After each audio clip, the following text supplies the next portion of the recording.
স্বাগত ডেডলাইন ঢাকায়, আপনাদের সাথে আছে গোলাম কিবরিয়া। আনন্দে ভাসছে ছিটমহলবাসী, তাদের চোখে নতুন দিনের স্বপ্ন। 4 দশক পর ভারতের লোকসভায় সংবিধান সংশোধন বিলটি পাশ হওয়ায় সারা দেশের মানুষ উল্লসিত। সীমান্ত সমস্যা সমাধানের পাশাপাশি সীমান্ত হত্যা, তিস্তা চুক্তি, মাদক ও চোরাচালানের মতো সমস্যাগুলো দুদেশের আন্তরিকতায় দূর হবে বলে সবার প্রত্যাশা। বিষয়গুলো নিয়ে কথা হবে আজকে ডেডলাইন ঢাকায়। আজ আমাদের সাথে স্টুডিওতে আছেন ঢাকা বিশ্ববিদ্যালয়ের আন্তর্জাতিক সম্পর্ক বিভাগের অধ্যাপক ডক্টর আকমল হোসেন, আছেন লেখক ও সাংবাদিক মোজাম্মেল হোসেন মঞ্জু এবং বাসদ নেতা রাজিকুজ্জামান রতন। স্বাগত আপনাদের। স্থল সীমান্ত চুক্তি, যেটা এখন একটা পরিণতি পেল আর কি, কাগজে কলমে অ্যাটলিস্ট, তো সেটার পর এখন ভারত বলছে যে 71-এ ভারত বাংলাদেশের সম্পর্ক যেই উচ্চতায় উঠেছিল, তাদের প্রত্যাশা এই সীমান্ত চুক্তিটি পাশ হওয়ার, বিলটি পাশ হওয়ার ফলে সেই উচ্চতায় আবার ভারত বাংলাদেশের সম্পর্ক চলে যাবে। আপনি কি মনে করেন যে এই চুক্তির ফলে বাংলাদেশ এবং ভারতের সম্পর্ক যে উন্নয়ন ঘটলো, তাতে করে আমাদের অন্যান্য চুক্তিগুলো বা অন্যান্য বিষয়গুলো যেগুলো বহুল আলোচিত, তিস্তা চুক্তি, সীমান্ত হত্যা, মাদক চোরাচালান, ওগুলোতে কোনো প্রভাব ফেলবে ইতিবাচক? এই সীমান্ত চুক্তিটা ধরুন এর একটা আলাদা বিষয়, মানে এর একটা তাৎপর্য আলাদা। কেননা এই চুক্তিতে আমরা 3টা বিষয়কে দেখছি আপনার মোকাবেলা করা হবে। একটা হচ্ছে যে ছিটমহল বিনিময়, আর একটা হচ্ছে অপদখলীয় জমি, আর আরেকটি হচ্ছে বাংলাদেশ ভারতের যে সেই সীমানা 6.5 কিলোমিটার যেটা অচিহ্নিত ছিল, সেই চিহ্নিত করা হবে এই চুক্তির মাধ্যমে। কিন্তু আমরা এই চুক্তি হলে নিশ্চয়ই বাংলাদেশের সাথে ভারতের আরও যে সমস্ত বিষয় নিয়ে দ্বন্দ্ব রয়েছে, সেই দ্বন্দ্বগুলো সুরাহার পথ আমি মনে করি উন্মোচিত হচ্ছে। অর্থাৎ এতদিন পর্যন্ত সীমান্ত সমস্যা ছাড়া তিস্তা বা সীমান্ত হত্যা, বাণিজ্য নিয়ে যে এক ধরনের ভারসাম্যহীনতা, এগুলো ছিল, সমস্যা হিসেবে ছিল।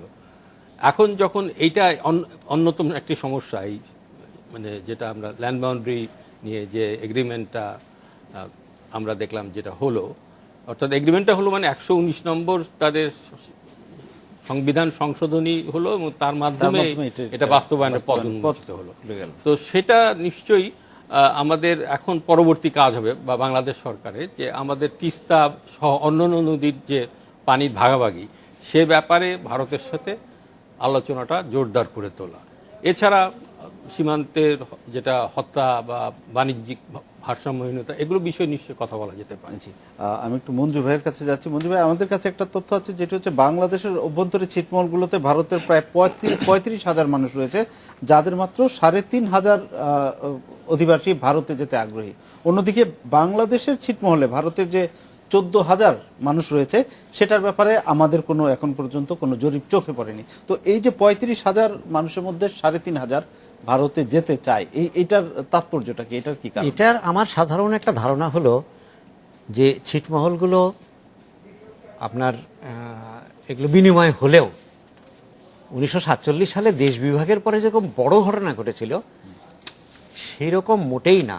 এটা খুব একটা প্রান্তিক বিষয় যে ছিটমহলগুলো বিনিময়ের পর এদেশের লোক ওইদিকে চলে যাবে কিনা, বদেশের লোক এদিকে আসবে কিনা, আমার মনে হয় খুব কমই আসবে। এবং ভারত একটা জরিপ করেছিল বলে এই যে 35,000-এর মধ্যে মাত্র 3,500 তারা পেয়েছে। বাংলাদেশ যদি আমরা ওই 14,000 মানুষের মধ্যে জরিপ করি, তাহলে আমার মনে হয় যে আনুপাতিকভাবে এইরকমই হয়তো পাওয়া যাবে। এটা কারণটা কি? 47-এ যদি এত ম্যাসিভ, এত বড় আকারে হয়, সেটি তো আপনার ওই দেশ বিভাগের পেছনে 40-এর দশক থেকে আন্দোলন এবং সাম্প্রদায়িক অথবা ধর্মীয় জাতীয়তাবাদের ভিত্তিতে বিভাজন, সেটা অনেক বড় ঘটনা। আর এটি হচ্ছে যে আপনার ওই যে বাউন্ডারি কমিশন ছিল, তার নেতা ছিলেন সিরিল র্যাডক্লিফ।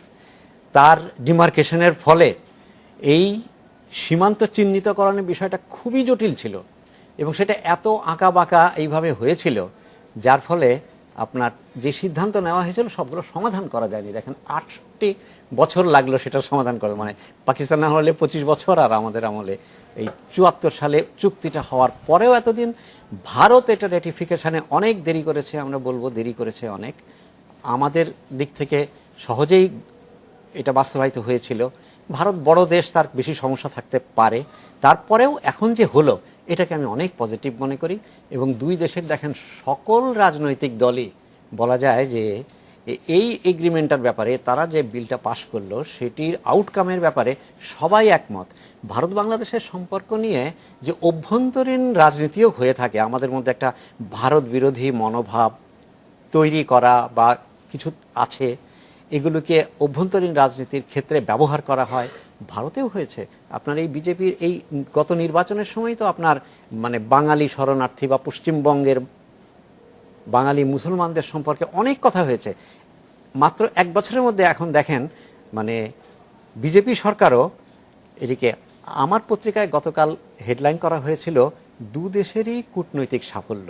আমি মনে করি এই জায়গাতে একটা বিষয় মঞ্জু ভাই একটু বলি, আমরা কিছুদিন আগে আমরা দেখেছিলাম যে সমুদ্র সীমা নিয়ে যেটা হয়েছিল, তখন আমরা কিছু সমুদ্রতেও আমাদের কিছু বিজয় হয়েছিল, তখন কিন্তু আমাদের বিএনপির পক্ষ থেকে নানা রকম কথা বলা হয়েছে। এই স্থল সীমা চুক্তি নিয়ে কিন্তু তারাও আন্তরিক অভিনন্দন জানিয়েছে। সেটি আমি বলছি, কালকে কারা যেন একটু বলেছিল যে আসামের ওইদিকে 500 একর বেশি যাচ্ছে, এগুলো খুবই টিডবিটস। তো আপনি যেটা জানতে চাচ্ছিলেন যে কেন মানুষ এরকম যেতে আসতে চাচ্ছে না, আমার মনে হয় যে এতদিন পরে আর এখানে বসবাসের ক্ষেত্রে সবচেয়ে বড় প্রশ্ন কিন্তু এখানে আমি ভারতীয় হয়ে যাব কি ভারতীয়রা বাংলাদেশে চলে আসবে এটা না, কিন্তু বরং বলা যায় যে তারা এক ধরনের সীমান্ত খাঁচায় বন্দি পাখির মতো জীবনযাপন করছিল। মেইনল্যান্ডের সঙ্গে যোগাযোগ নেই বলে তাদের শিক্ষা, তাদের স্বাস্থ্যসেবা, তাদের অনেক কিছু থেকে স্বাধীনভাবে আমরা একটু ছিটমহলবাসীর কথা শুনে আসি সরাসরি। ছিটমহলবাসী কথা শুনে আসি, আমাদের সহকর্মী আছেন সেখানে, আমরা একটু তার সঙ্গে কথা বলছি। এই মুহূর্তে কুড়িগ্রামে আছেন সহকর্মী শাকিল আব্দুল্লাহ, সরাসরি চলে যাচ্ছে তার কাছে। শাকিল, ভারতের লোকসভায় যে স্থল সীমা চুক্তি বিলটি পাশ হলো, এই খবরে ছিটমহলবাসীর কি অবস্থা, মানে তাদের প্রতিক্রিয়া কি?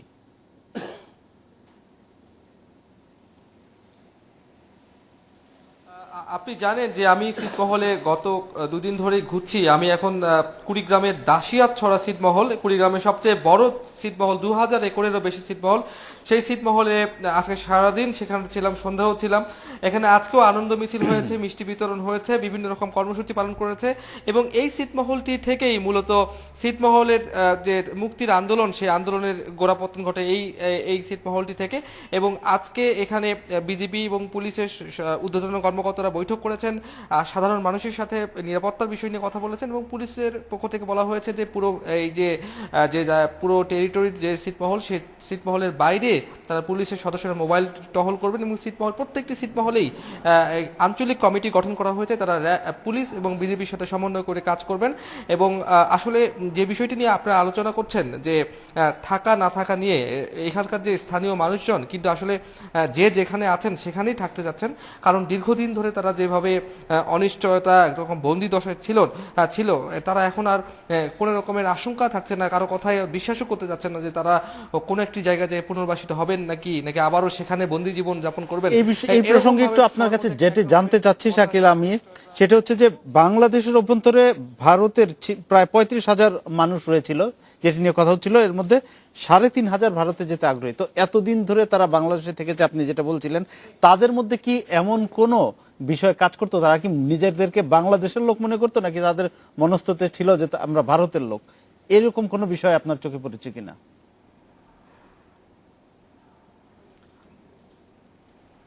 যে বিষয়টি আসলে আপনি যেটি বললেন, সেই সুমারি যেটা করা হয়েছে, সেই সুমারিটা অনেক আগে করা হয়েছে। আমি কিন্তু আজকে ওই সুমারি দেখে এই কয়েকটি ছিটমহলে বাড়িতে গিয়েছিলাম যে আপনি তো ওই সুমারির সময় আপনি এই পরিবারের পক্ষ থেকে ভারতে যেতে চেয়েছিলেন, কেন যেতে চেয়েছিলেন, কবে যাবেন?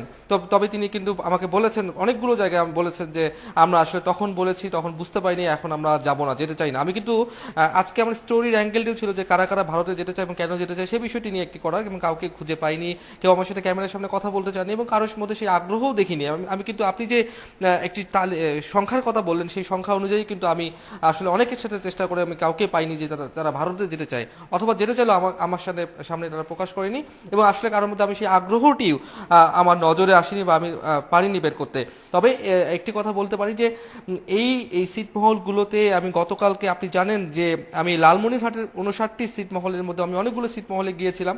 সবাই আসলে আনন্দ উৎসাহী রয়েছে এবং ভারতের এবং ভারতের এই ছিটমহল যে সমন্বয় বিনিময় কমিটির একজন ভারতীয়র সাথে আমি একজনের সাথে কথা বলেছিলাম, তিনি এই ছিটমহল যে সমন্বয় কমিটির তিনি প্রধান আইন উপদেষ্টা, তিনি আমাকে জানিয়েছেন যে ভারতের ভেতরে যে সমস্ত ছিটমহল রয়েছে, বাংলাদেশে প্রায় 51টির মতো ছিটমহল, সেই ছিটমহলের বাসিন্দারা দের মধ্যেও তারা ভারতেই থেকে যেতে চান, তারা বাংলাদেশে আসতে চান না। কারণ যেটি বললাম যে সবাই আসলে অনিশ্চয়তার মধ্যে রয়েছে।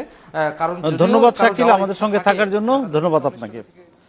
রতন ভাই, মঞ্জু ভাইয়ের কথার প্রসঙ্গে যদি আপনার কাছে আসি, যে ছিটমহলবাসীর জন্য এই যে চুক্তিটি পাশ হলো, সেটিকে দুই দেশই, ভারত এবং বাংলাদেশ দুই দেশই বলছে তাদের রাজনৈতিক প্রজ্ঞা এবং কূটনীতির বিজয় তারা দেখছে এভাবে।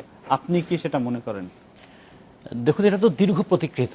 যেমন ভারত ভাগ হলো 47-এ, 58-তে দেখা গেল যে বৃহত্তর রংপুর, দিনাজপুর এবং ভারতের যে কুচবিহার, এই তিনটা জেলা মিলে বেশ কিছু জায়গা আছে তারা একটু প্রবলেমেটিক। যে রেড ক্লিফ ডিমার্কেশনের কথা যেটা মঞ্জু ভাই বললেন, এমন একটা অদ্ভুত একটা মানে ভুতুরে ভাগ হয়েছিল আমাদের এখানে, যেটা খুব বেশি সুচিন্তিত ছিল না বলে এই অঞ্চলের 3টা জেলার মানুষ এই সাফারিংসের মধ্যে পড়েছিল। 162টার মতন ছিটমহল, 111টা ভারতের ছিটমহল বাংলাদেশে পড়েছে, আর 51টা বাংলাদেশের ছিটমহল ভারতের মধ্যে পড়েছে। এই যে এতদিন ধরে 58 সালে নেহেরু এবং নুন একটা প্যাক্ট হলো, কিন্তু সেটা বেশি দিন কাজটা আগায়নি। তারপরে বাংলাদেশ স্বাধীন হওয়ার সময় একটা দারুণ সম্পর্ক তৈরি হলো। বাংলাদেশে প্রায় 1 কোটি মানুষ ভারতে আশ্রয় গ্রহণ করা, কিংবা মুক্তিযুদ্ধকে কেন্দ্র করে ভারতের সহযোগিতা, সব মিলে দুই দেশের মানুষের মধ্যে এমন একটা আন্তরিক বন্ধন তৈরি হয়েছিল, তখন আমাদের প্রত্যাশা ছিল যে এইবার বোধহয় এই সমস্যাটা আমাদের সমাধান হয়ে যাবে। 74-এ যে চুক্তি, যে কারণে 72-এ যে ভারতের যে মৈত্রী চুক্তি হলো, কিংবা 74-এ গিয়ে যখন এই চুক্তিটা হলো, যেটাকে ইন্দিরা মুজিব চুক্তি বলা হয়, সেই চুক্তির পরে কিন্তু বাংলাদেশ তার সদিচ্ছার সর্বোচ্চ প্রমাণ দিয়েছে, দ্রুততম সময়ে সংবিধান সংশোধন করেছে, সংবিধানের 3য় সংশোধনী নিয়ে এসে আমাদের বেরুবারি কিন্তু আমরা দিয়ে দিয়েছি। কিন্তু ভারত এতদিন সময় লাগালো, কত ধরনের তাদের জটিলতা, কখনো কংগ্রেস ক্ষমতা থাকলে বিজেপি বিরোধিতা করে, কখনো আবার অন্যরা আঞ্চলিকভাবে বিরোধিতা করে, কখনো আসামের বিরোধিতা। এইরকম শুনে শুনে বাংলাদেশের মানুষ অথবা ভারতের মানুষ যারা এই সিটে আছেন, তারা বলতে আমরা মানে বাংলাদেশের অথবা ভারতের নাগরিক নই, আমরা হচ্ছে সিটের মানুষ, আমাদের কোনো পরিচয় নাই। এই যে আত্মপরিচয়ের অবমাননা বোধ তাদের মধ্যে ছিল। আবার তার পাশাপাশি 40টা বছর ধরে তারা এই জায়গায় থাকতে গিয়ে তাদের ব্যবসা বাণিজ্য বলি, স্কুল কলেজ বলি, কিংবা হাসপাতাল বলি, সবই কিন্তু নামে তারা ভারতীয় নাগরিক, কিন্তু সমস্ত কিছু করছে বাংলাদেশের জনগণের সঙ্গে, আত্মীয়তার বন্ধন হয়েছিল। আর আরেকটা জিনিস, তারা কিন্তু কেউ ভারত থেকে এসে এখানে কেউ বসবাস করেনি। যখন অবিভক্ত ভারত ছিল তখন তারা এখানেই ছিলেন, এটাই তো তাদের জন্মভূমি, এটাই তাদের কর্মভূমি, এটাই তাদের পিতৃভূমি। ফলে তাদের তো যাওয়ার প্রশ্নই ওঠে না। বরঞ্চ এবার যেটা আমরা রিপোর্টে যেটা শুনলাম, এটাই হয়তো তাদের মানসিকতার সর্বোচ্চ প্রতিফলন ঘটেছে। আমরা এখানেই ছিলাম, আমরা শুধু একটা পরিচয়। আমরা একটা বিরতি নিয়ে আসি, আবার আসবো আপনার কাছে। নিচে একটা বিরতির সাথেই থাকুন।